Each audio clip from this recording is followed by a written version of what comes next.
Mes frères et sœurs, je suis Corinne Eléa Tangan. Je m'adresse à vous car notre pays, notre terre, notre avenir est à un tournant décisif. Je voudrais que nous parlons de notre Cameroun, mais d'après Paul Biya, parce que nous savons tous que ce régime est en fin de règne. Il panique de partout. Nous le savons. Donc il ne faut pas se cacher. On doit parler de qu'est-ce qui va se passer après Paul Biya. Pourquoi cette question est légitime? Parce que notre président a un âge avancé de la vie. Il a dépassé tous les scores de longévité. Il a 92 ou 93 ans, il est né vert, on ne sait pas. Bref, cette réflexion-là, c'est pas une affaire qui concerne les politiciens, les élites, c'est l'affaire de chaque femme, chaque homme, chaque jeune qui rêve d'un avenir meilleur au Cameroun. La question, elle est simple. Notre président s'endort cette nuit et ne se réveille pas demain. On fait quoi?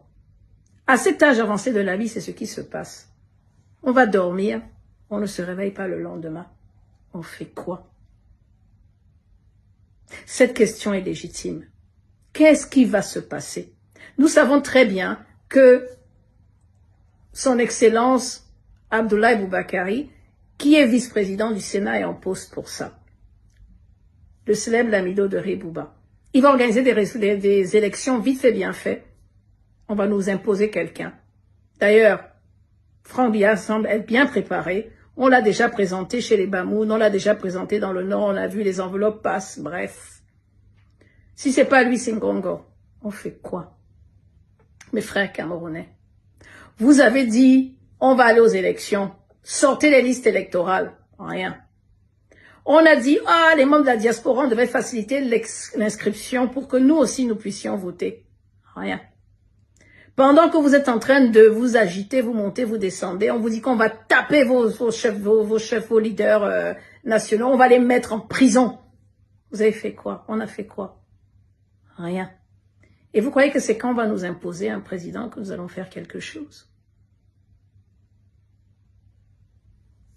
Je suis inquiète. Je voudrais que nous nous posions cette question, elle est légitime. Très légitime. Regardons la réalité en face. Sommes-nous d'accord que le régime en place est une dictature? Sommes-nous d'accord que les Camerounais souffrent entre les mains de ce régime? Sommes-nous d'accord que notre économie est à genoux? Dépendance à l'euro, tandis que nos mamans crient et n'ont même pas d'aide sociale? Sommes-nous d'accord que dans la capitale de Yaoundé au XXIe siècle, on a encore des quartiers sans eau potable? Que la richesse de notre pays est accaparée entre les mains d'une petite élite qui se moque éperdument de notre sort? Que nos dispensaires n'ont même pas de seringues, certains d'entre eux.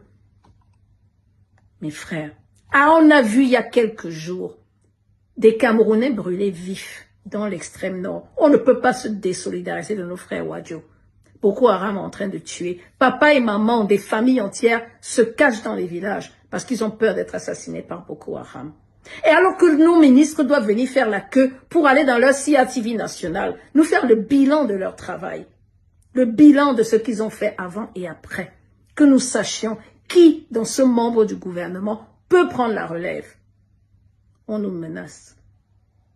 Mes frères et sœurs, je pense qu'il faut que je vous dise à quel point ce régime est responsable, clairement responsable, les dirigeants du Cameroun qui ont trahi notre confiance, qui ont mal géré nos ressources, qui ont institutionnalisé la corruption, je dirais même la prostitution, qui ont militarisé au lieu de prôner l'inclusion au Cameroun. Nos besoins primaires ont été basiques, ont été ignorés. Le peuple camerounais a été méprisé. On a été traité comme des gens insignifiants, invisibles. C'est eux les responsables. Ne nous trompons pas, ils ne sont pas les seuls. Je suis une panafricaine. Je sais très bien que derrière eux, il y a des impérialistes. Et c'est d'ailleurs pour ça que je suis inquiète. Les institutions internationales et les pays étrangers sont là pour imposer ces dirigeants les uns après les autres, pour protéger leurs intérêts. Je suis tombée hier encore sur une conférence qui date de 2004, où je vois comment les Américains s'étaient assis pour parler de leurs intérêts dans le golfe du Guinée. Le golfe de Guinée, c'est le Cameroun, l'Angola, le Nigeria, le Congo. parce que c'est hyper important pour eux. Ils appellent ça leur sécurité énergétique et la nôtre. Ce n'est pas les membres du gouvernement qui comprennent les enjeux panafricains du XXIe siècle. Ils ne sont pas connectés, ils sont déconnectés des réalités de nos jours. Je dis bien qu'ils sont déconnectés. Je repose la question et je vous laisse y réfléchir pour qu'on y trouve des solutions ensemble. Nous avons accepté l'inacceptable. Notre président Paul Biya ne se réveille pas demain, que fait-on? Moi, je ferme les yeux et j'imagine qu'il n'est plus. Le Cameroun, les gens vont sortir, le Cameroun sera en liesse. On sera libéré, on va chanter, danser dans les rues parce on sera libéré d'une dictature. Que va faire l'armée? Mes frères, vous allez venir tirer sur un peuple libéré? Je vous laisse réfléchir.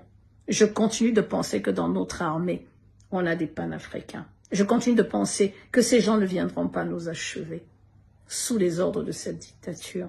Mais réfléchissons à cette question. C'est un scénario plausible. Merci de m'avoir écouté.